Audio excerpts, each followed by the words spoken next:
Right, how's it? Oh, that's a bit close. Bit close. Hi! Hi! I'm Paul. And I'm Rebecca.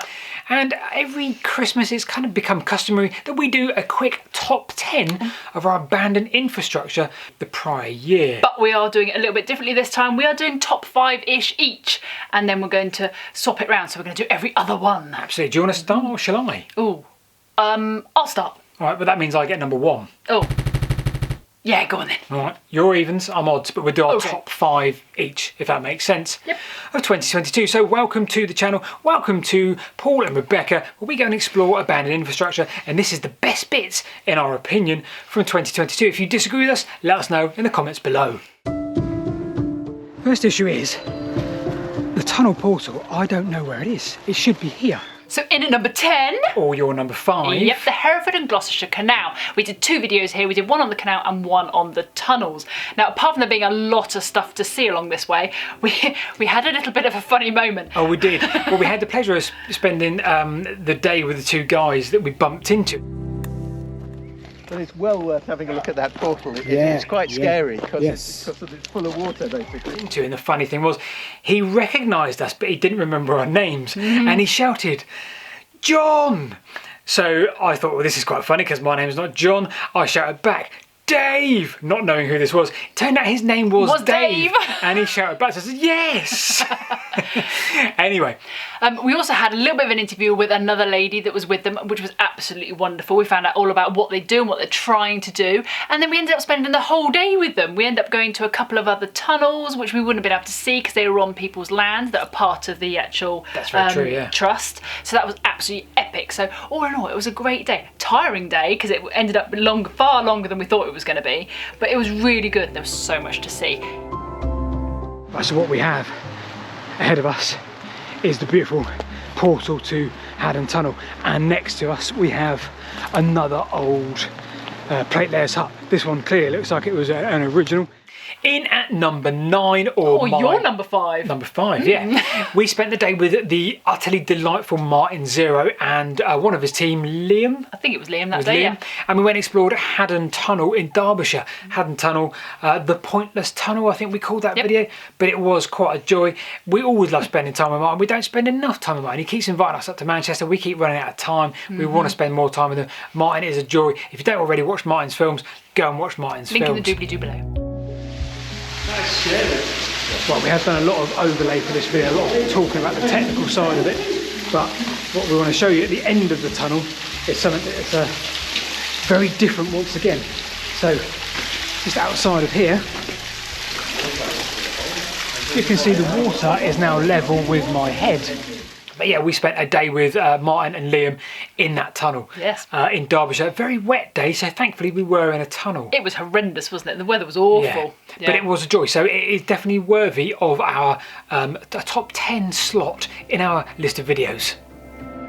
We should find 3 upright sarsen stones with a capstone sat on top of them, and he described this as a megalithic tomb.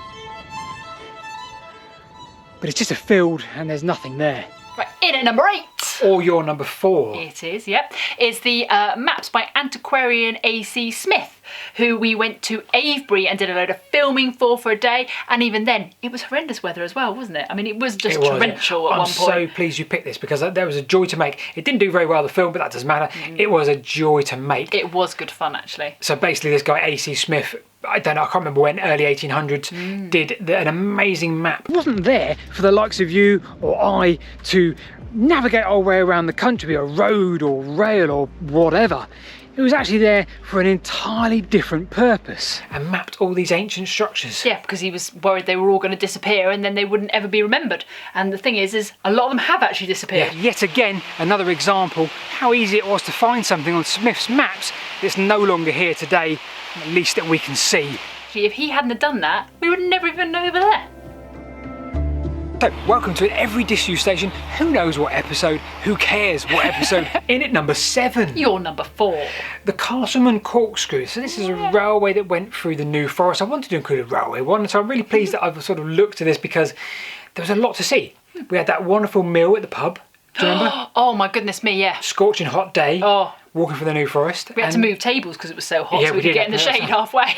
But it was a joy. It was a really good every disused station, in my opinion, because there was a lot to see, and it was a lovely walk through the New Forest. There's loads of embankments and old structures and bridges left. So if you get a chance, go to the New Forest, have a look at the Castlemaine Corkscrew trail, which basically went from Lymington, Brockenhurst, across the New Forest. It was the first railway in this area, very early railway. Lots still to see, so get yourself down there and have a look, and a worthy place in our top 10 list. In at number 6. Oh, you're number 3. Yep, definitely. Yeah, mine 3. I can't say 3. Put it in the comments below because I know I can't. Yeah, okay. No. It's the Ardington Locks, Yes. I believe, on the Wilton Box Canal. That's right. Yep. I didn't go to this one. I wasn't there for the filming, but having seen all Paul's footage, it looked absolutely amazing. So I am definitely picking this as one of my favourites, even though I wasn't there. Okay, so I made it up that bank, and oh goodness me, this is what we make videos for, sites like this. Ardington Top Lock, all down there below me. Insanely dangerous. One of the things you don't want to do if you explore places like this is stand in it. Extremely dangerous, and I'll show you why. You didn't miss the long walk, I bet. No, I didn't miss the long walk. Horrific. No, I wouldn't have liked that, but I was close to death. I wasn't, but I was close to death on that. It was such a long walk.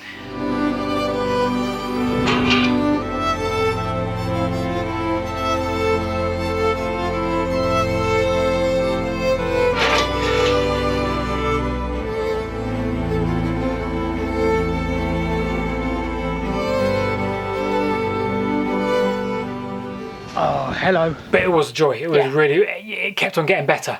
You know, I kept on getting little bits, oh, this looks better, oh, this looks better. And by the end, wow, the actual Ardington Marsh Lock was just amazing. It was worth the walk. So again, if you're in that area near Wantage and Oxford, sort of in between the two, get yourself down and have a look. And definitely a worthy place in our top 10 of explores from 2022. You had to think about it then. Some utterly stunning log gates. In at number 5. I think that's your number 3. It is indeed. Dorset's Lost Villages. Now, there's said to be up to 100 lost villages in Dorset, and they all are said to have one thing in common.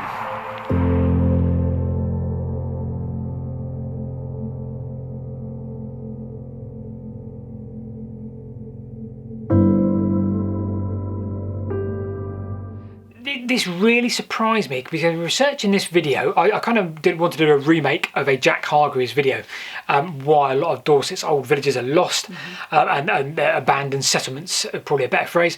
And I thought, I want to make a remake of this. How true is it? Is that theory true? And it was such a joy. We went to some amazing places, Limscombe, which turned out that it was actually featured in The Last Kingdom. Yes, it was.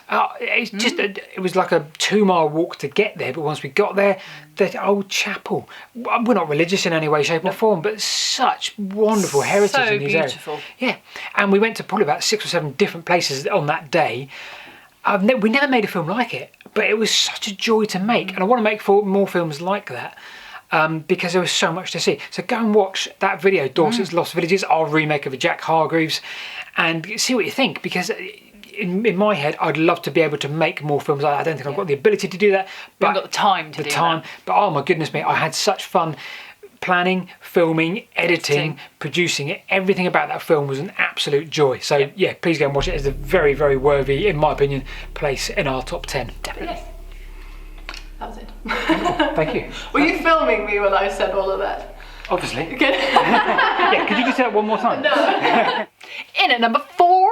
Oh, you're number 2. My number 2, yes, is Crofton Beam Engines. I absolutely loved going there for this. We actually did go twice. We actually went once for the filming, and then we went again at the weekend to actually see it all just working. Enjoy it, didn't we? Yes, we could actually see the whole thing working. But when we went to do the filming, we actually had a brilliant interview with a lovely lady there, and she told us all about the history, what happened to it, what's happened to the chimney, how it's been knocked down and fell down and rebuilt, and all sorts. Oh, yeah. It was just so every aspect amazing. Yeah, she was great because I mean they're all great behind the scenes as well. She knew everything. She absolutely knew anything more than anybody you'd think would be able to know. Every intricate detail about that place was in her head. And she was a lot younger than us. Oh, a heck of a lot. So that's really, we don't often get to see that. Some of the places we go to, some of the places we interview people, they're very much of the older generation, almost retired. Yep. So it's really good to see some sort of younger people getting involved with their local heritage as well. Bit of new blood, so it's actually, it keeps going then, because obviously she'll encourage younger people to get involved. In fact, that video was featured in the Tom Scott newsletter. Oh, it was. So it was really good to see that other people, sort of other creators, watch our videos as well. That was really cool. That was It was a great day, wasn't it? It was a lovely day. So Crofton Beam Engines, go to one of their open days, one of their firing days, I think they call it. Yeah. Really, really good fun. Well worth it. What a joy that was. It was gorgeous.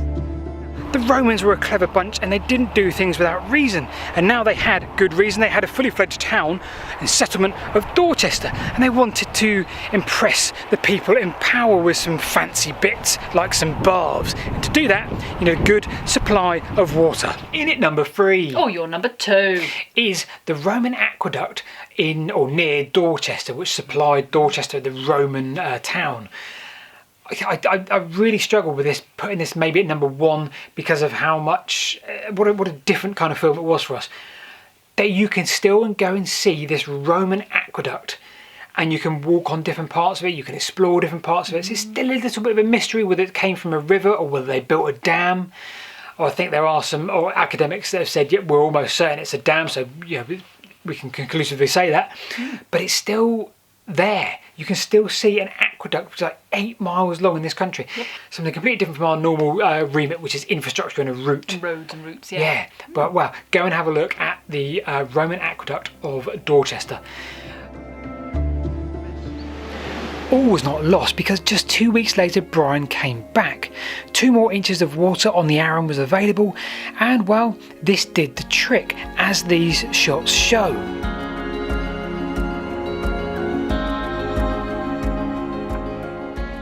We're back in business.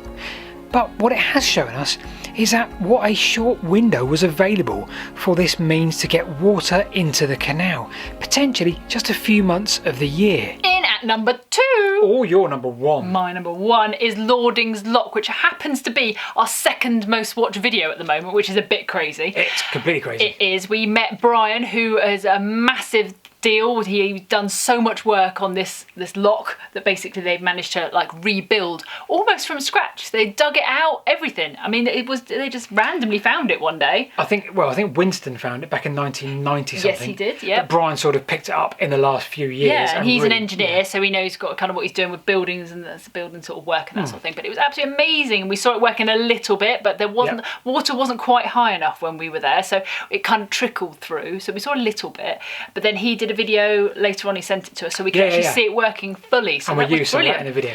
Yeah, it was just a great time, wasn't it? It was a great day, wasn't it? It was a few hours filming, interviewing Brian, messing around with the water wheel on the, I think it was on the Arun navigation, not the Way in Arun. The power of it as well. Yeah. When it first started, it really had a lot of From our perspective, scary. It was a huge privilege to be there and be invited to be there and film it. So I'm really pleased it did well and sort of gave them some publicity. I hope it gave them publicity. Yeah, hopefully they got some volunteers and things, because obviously that's what they need. Yeah. But yeah, that was an absolute joy. Yes. So that's a good number 1 for me. Good number 1 for you. I quite agree.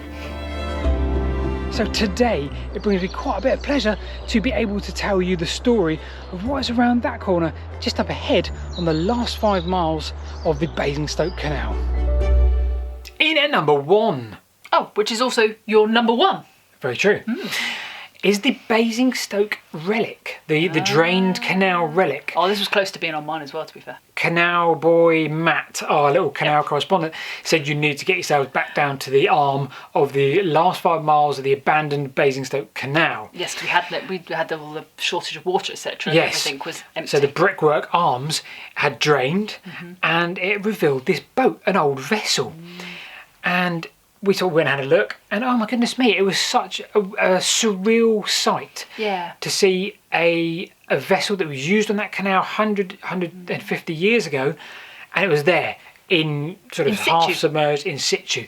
So we went and filmed it, and it was only a short film, but it was a real joy. So that is our number 1 explore, because it was something we've never seen before. This properly abandoned relic that we could really do with being salvaged if possible. I think the engine has. I think that's up near Stroudwater. Yes. In a museum, maybe Gloucester or that sort of direction. But that, for us, that was unique. Yes, we've never seen anything like this. So that's why it's in our #1 explore of abandoned infrastructure from 2022. Yes. What a joy. Hope you've enjoyed this year. Have you enjoyed this year? I think I've enjoyed this year, yeah. Yeah, pretty much. It's been a not bad year. We've got lots planned for 2023. We haven't ventured quite as far afield as we normally would this year, and it's going to be another 6 months or so from we do, but who cares? We've still got a lot planned. My little list of plans for 2023 is huge. Yes, and it just keeps getting added to every day as well. Genuinely, we don't know where to film next. We've got so many different ideas. So if you like this sort of content, give the like button a boop. Sorry, give the like button a boop. And yeah, stay tuned for lots of explores. Also, we should probably wish them Happy New Year, because it's 2023. So Happy New Year, people. Yeah, Happy New Year. Take care, and we'll see you this time next Sunday.